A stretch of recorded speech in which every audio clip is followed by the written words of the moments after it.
Hi, my name is Goldman. I'm an attorney, Goldman and Associates. And today I'd like to talk about something that's actually a very disturbing topic. It's called parental alienation.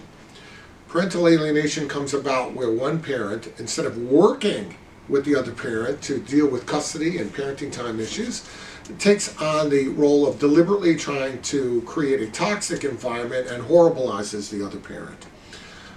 It can come in obvious forms where a parent will literally say, you know, your mom is a terrible person, your dad's a jerk, he's a loser, she's terrible, she's a thief, she's dishonest, she's a liar. That's the obvious thing. It can also come in a much more subtle form. The obvious form, if you're involved in that, you got to put a stop to it. If the parties can't put a stop to it, you go to your lawyers. But you've got to watch out for the more subtle type of alienation.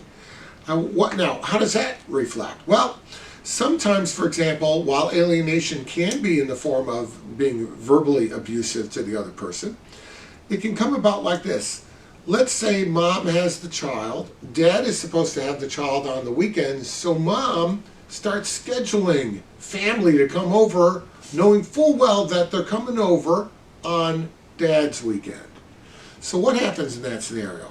Dad comes, he wants to get the child for the weekend, but the child wants to play with the cousins who she never sees. Now he's in a situation where he has to either have his time with his child, and if he does that, he's going to have a very upset child on the end that she's missing all the fun, or give the weekend up and slowly but surely marginalize his own time.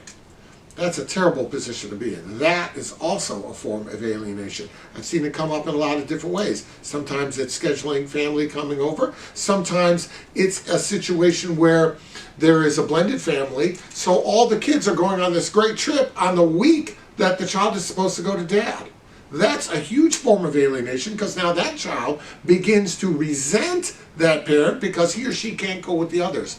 That's a terrible thing when that happens, and you've got to be on top of that. Do not let the dad or the mom pull that crap on you. If you see that that's going on, you go to your lawyer and motions are filed. And things can be done. And you can say, well, what am I supposed to do? This is when we were going. She found out. Well, you know what you can do? You cannot tell anybody until the child is gone. You cannot tell your kids about it. You can be considerate of the feelings of your child. You can be considerate of the fact that there's a mother and a father. That's what the person should be doing. If you have questions about that, give us a call and we'll be glad to help you out. If you have found this helpful, please like and share.